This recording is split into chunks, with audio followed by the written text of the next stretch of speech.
Hello, everyone. My name is Dino Balafas. I'm the Vice President of Product Management and Marketing at Great Bay Software. I'm responsible for the product strategy and where to take our software and our software solutions.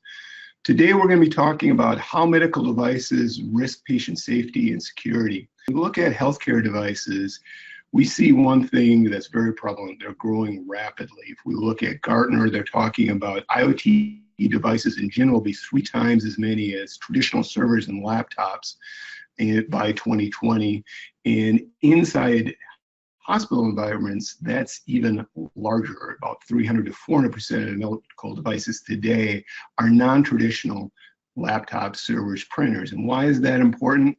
We've had 20, 30, 40 years of being able to focus in on security methods for devices that are able to take supplicants programs and security programs and applications on them.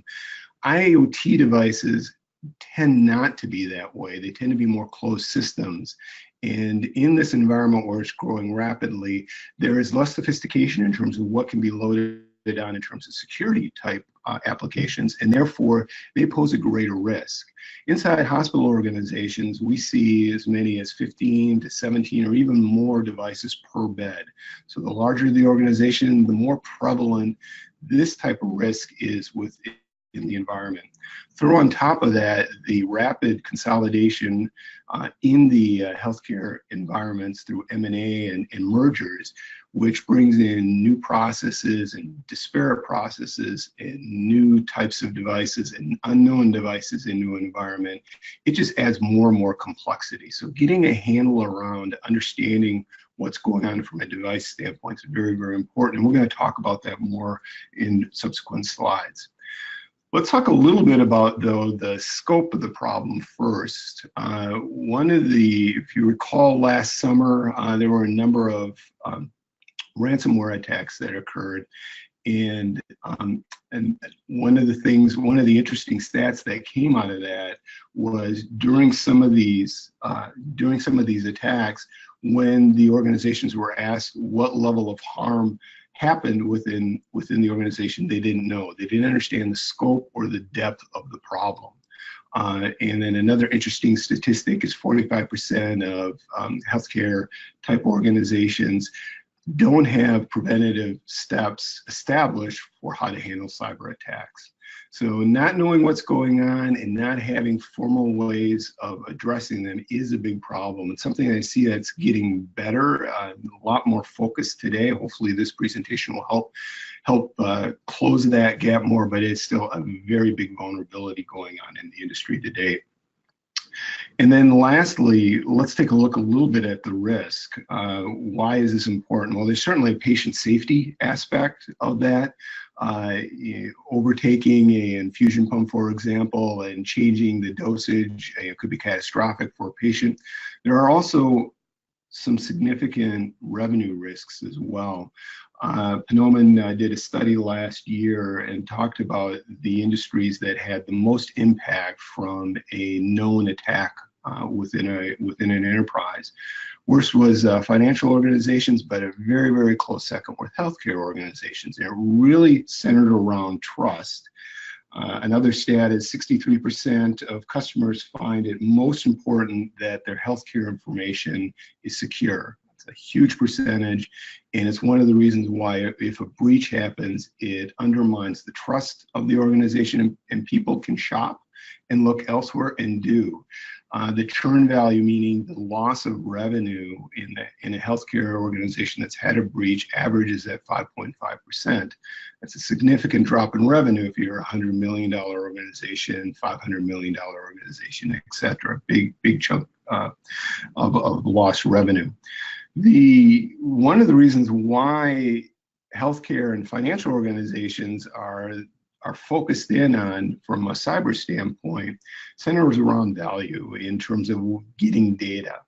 When data is grabbed, for example, a credit card number can be used to make purchases, obviously, in stolen identities. What we found is the going rate in some of these, the going rate on the market for a credit card number, for example, is about 25% per card. So if you get a big breach, that's about what the going rate is if you want to get a card number. For patient healthcare records, it's significantly higher. It's $100 or more. I've seen stats $200, $300 range, and you've got to ask yourself why. And it has to do with the data richness and the data cycle, or the value of that data for a period of time. A credit card number being breached can be stopped relatively quickly, and some of the fraudulent detection software that's out there finds it pretty quickly within maybe 1, 2, 5 sort of purchases. Healthcare and patient record information lasts a long time. It has social security numbers, it has dates of birth that don't change and can't be changed. It has personal information that could be exploited, and that lasts the lifetime of the patient. And that's the main reason why it's so valuable. And it's one of the reasons why governments are getting very, very focused in on making sure that that data is being secure. So let's get into a little bit more detail on how do we mitigate some of these risks. One of the things that I'd like to walk through is just touch on the 5 best practices of a medical device risk mitigation. This is actually extracted from a white paper that we have, and that's available online. I'll have a link at the end of the presentation. You're welcome to download it and use it at your leisure. It'll have more detail than I go into here during the presentation. It's an ungated item, so you don't even have to put your name and number, and we won't bug you about it. We hope that you find it valuable and find some of our other resources valuable on the website as well. But I'd like to go through these 5 steps. I'll start with the security review aspects. So one of the first things you want to do within your organization to mitigate risk is understand what you're bringing into the networking environment. So requiring a procurement process is really important. So what does that mean? It's before an item is purchased, and actually while it's being evaluated, this should be a part of the evaluation process as well. You want to ask a series of questions regarding that particular device to see if it's going to fit well within your security constraints, comply to your policies within the organization. So understanding what type of medical device it is, what's the type of data it's creating, how's that data being stored, where it's being transmitted. If you have a system that's going to be accessing patient healthcare information, very private information, you want to treat that more securely than if it's an HVAC system of some sort, maybe a lighting system that's just being utilized to control lights for better efficiency. Both can be used as points of entry, but one is utilizing more valuable data and presents more of a risk. So understanding how the data is being used, and then quickly, if that device is using patient healthcare data, then the second set of questions is that data encrypted? Is it encrypted at rest? Is it encrypted in transit? You definitely would want that to be happening if it's very sensitive data. Does the medical device allow for changing of passwords? So as I indicated before, a lot of IoT devices are closed. They are operating on the network. Do they have methods for changing passwords and access methods to them? One of the easiest ways to breach a device is not changing the default password, and that happens a lot, and we've read a lot about that out in the industry. So understanding how the security is done through passwords, will it conform to your compliance on passwords, number of characters, number of special characters, etc. What operating systems does it use is important. There are a number of devices out there that we see as we integrate our software into hospital environments that still use Windows XP or Windows 7. These are unsupported operating systems, and they definitely have significant risks in bringing them about. Do they have patch capability, and how often and what is the process to manage those patches, upgrade the security and the software within the device? A number of them don't, and that's something to really understand. And then does the device have external ports where data can be plugged in or extracted, or a virus can be put into the system? Knowing these items doesn't necessarily mean a device can't be added to the environment, but what it will allow you to do is understand how to segment the device and how you have to treat that particular device if there's any special sort of processes that you want to go through to bring it in. For example, if you have a device that is a USB port and you really don't need anyone accessing data off of it, you can turn that off, assuming that you have access to the OS. If there's a patch management system, you may set up specific dates to make sure that that's checked and the patches are up to date, for example. So those a couple of examples on best practices. All right, second area that we want to look at is network segmentation. So let me describe a little bit about what network segmentation is. Let me use an analogy.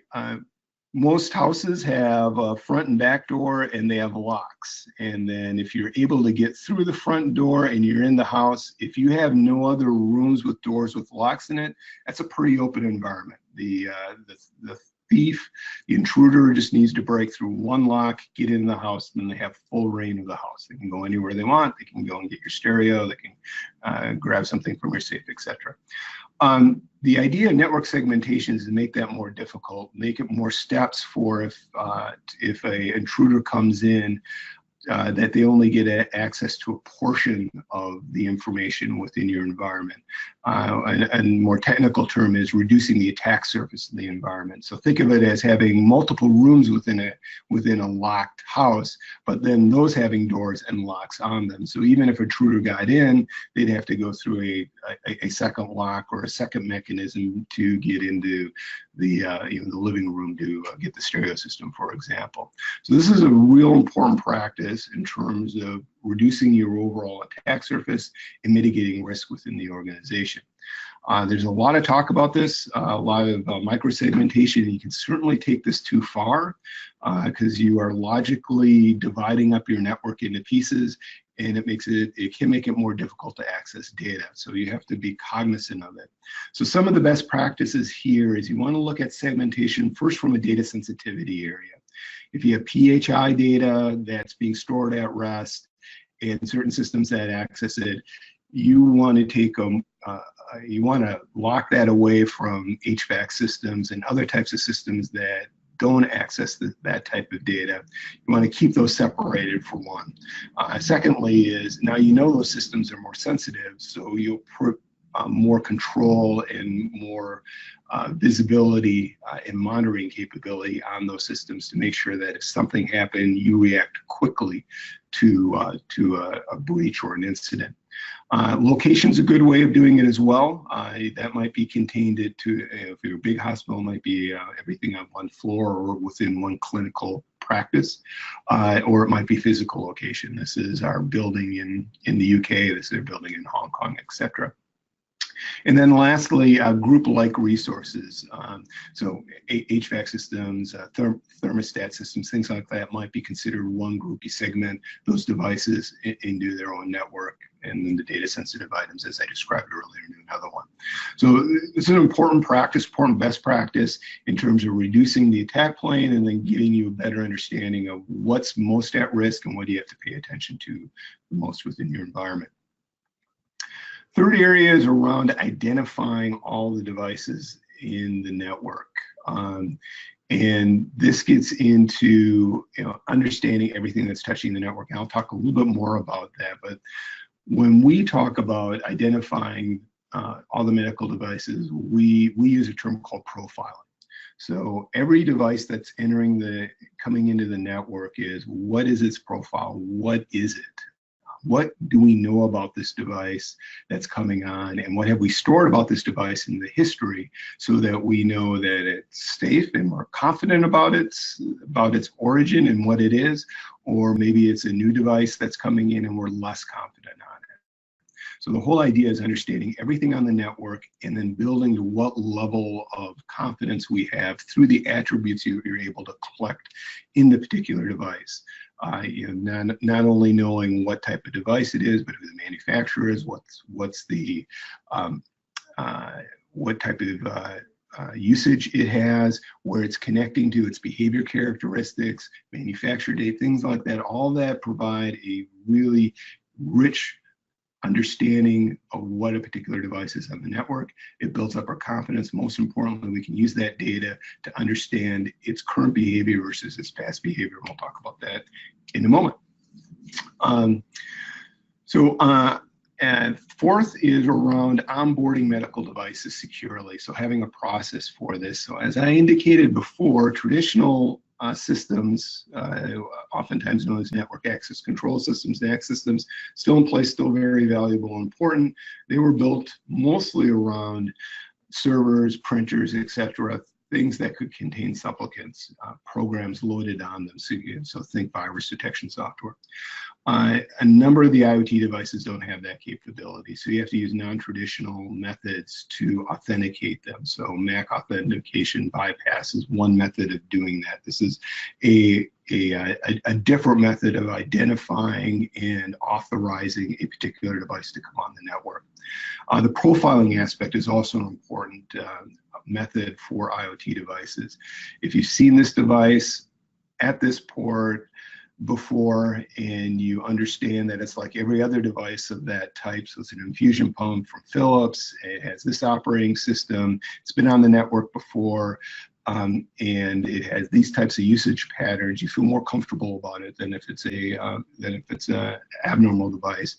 And then more importantly, you have its historical behavior of how it's acted, so you can see that if that infusion pump or any other device started acting differently, in other words, it was starting to ask for something like an FTP request to an external source, you would flag that quickly and identify that's not operating right, and maybe there's an issue with it.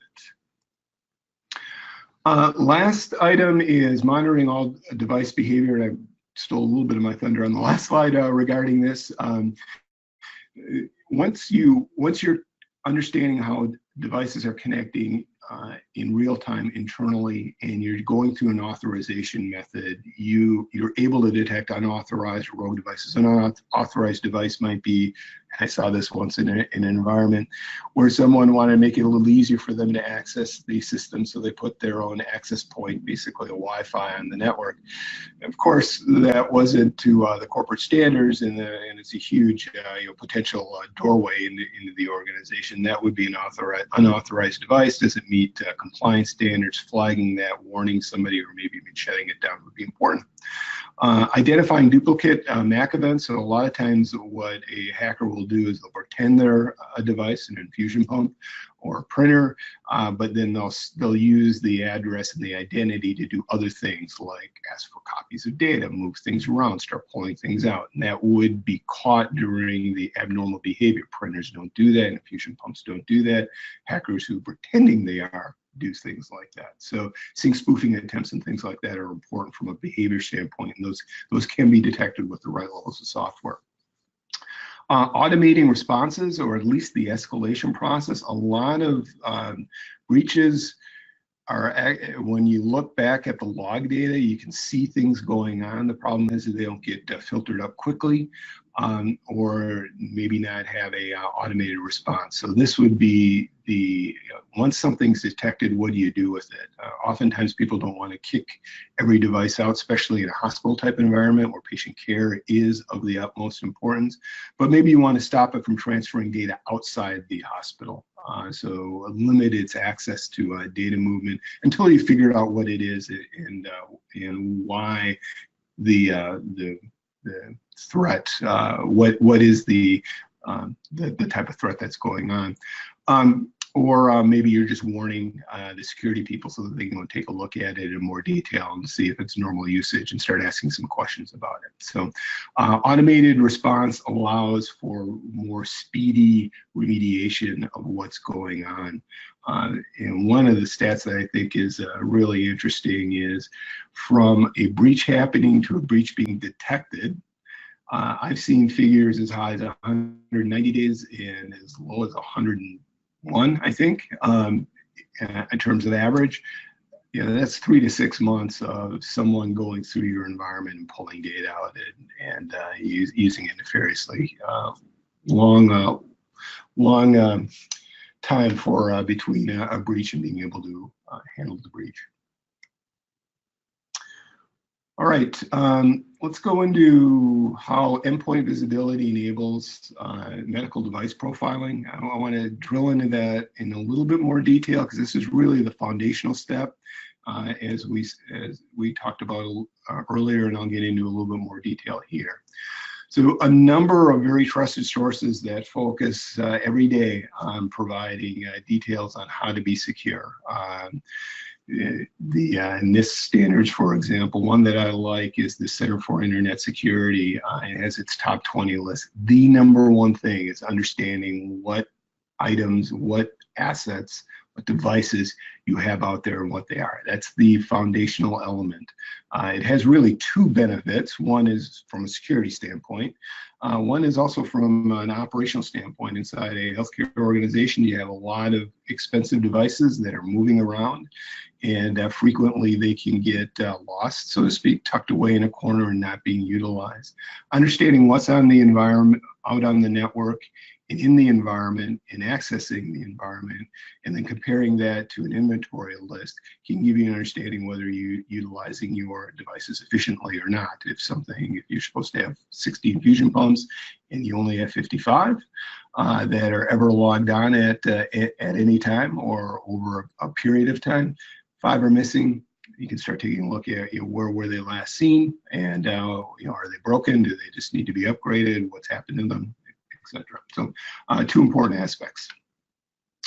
So when we talk about visibility, we really look at it from 3 different vectors. One is what's connecting in real time. There are methods in the past that basically do scans in the network. They tend to really bring down the network because they're pretty intrusive from that point of view. And of course, they're only as accurate as the last time the scan was done, since they tend to be pretty demanding on network resources.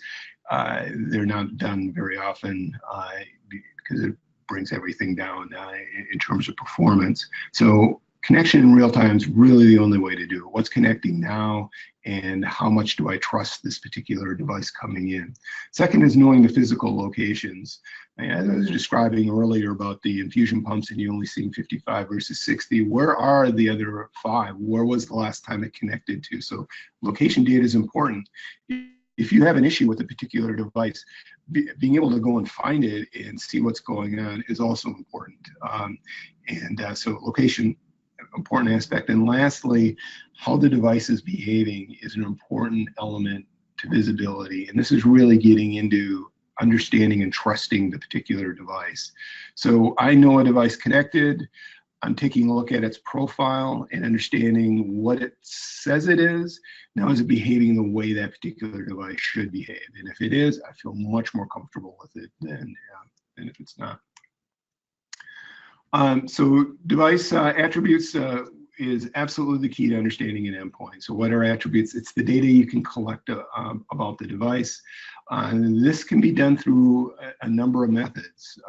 We can, when a device is being added into a network, it is basically going through a well-known protocol of how it's interacting within the network, exchanging information, exchanging its MAC ID. So here's my address. I need an IP address. Okay, here's the IP address. I need authentication.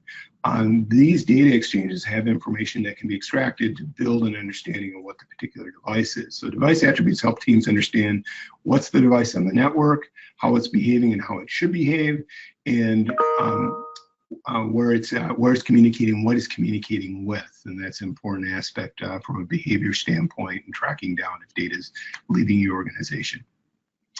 The more attributes, the better. There's really 3 types of attributes you want to focus in on. One is those things that help define the identity of the device. So the MAC address, which is available, will tell us the device manufacturer. We can discern what the device is, and more data regarding the particular device.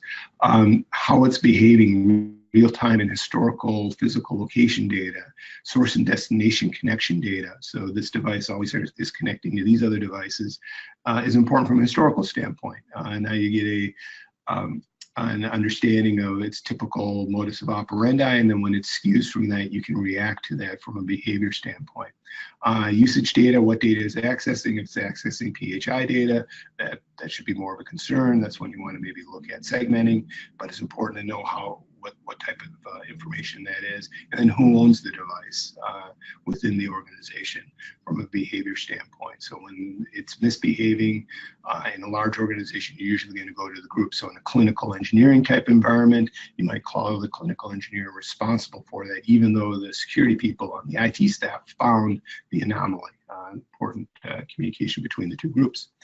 The last area is around the device life cycle, and this is pulling in data like purchase date. When was it brought onto the environment?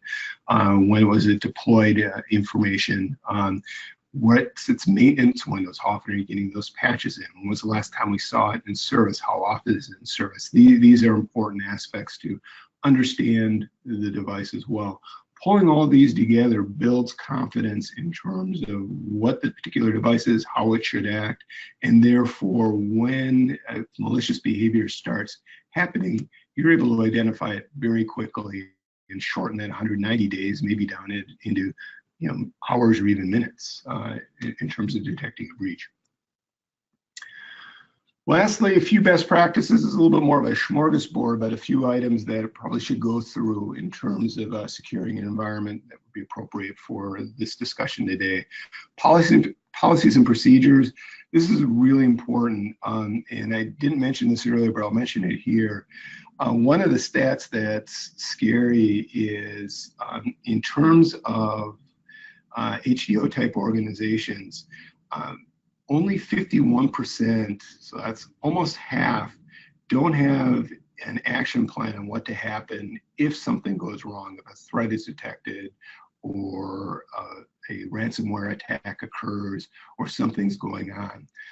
So it's really, really important to put together a process of how you escalate and how you communicate and what you do in that type of situation.